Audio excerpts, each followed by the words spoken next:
Hey, what's going on, guys? I'm going to talk today about Ernst Roets when he did an interview about the land expropriation that's about to happen in South Africa. More than likely it's about to happen, but it's not happened just yet. But anyways, here is the deal with that, okay? He went and did an interview on the news, and he's right, okay? When this land gets expropriated, it's not going to go to the poor black population. It's going to go to the state, meaning the country of South Africa. And the country is going to decide who they distribute it to. And he talked about on the interview that this has not worked, okay? And Mao Zedong's Great Leap Forward, it didn't work. In North Korea, it didn't work. In Zimbabwe with Robert Mugabe, it didn't work. The list goes on and on and on and on. And he also points out in the Soviet Union that it didn't work.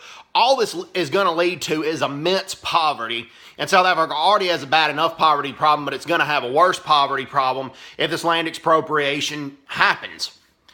And that's why AfriForum is letting the international community know about this land expropriation. They're not trying to shove their agenda towards anybody. They're trying to keep South Africa from going further down the hill than it's been going down. And it's been going downhill since about 1999, maybe 2000, but it's been for a long, long time. It's not been since 1994. That's a different story.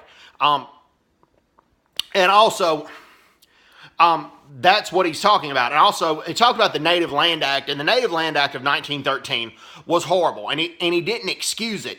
But he also talked about that where it regulated blacks to about 10 to 15% of the land, blacks were already only staying on about 8 to 10% of the land as was. That didn't mean blacks didn't make up the majority. They did. But blacks are already on just about 8 to 10% of the land. And also, it's not justifying the Native Land Act, but at the time, the Afrikaners and the British South Africans, they had the technology to dig holes and for farming and things like that.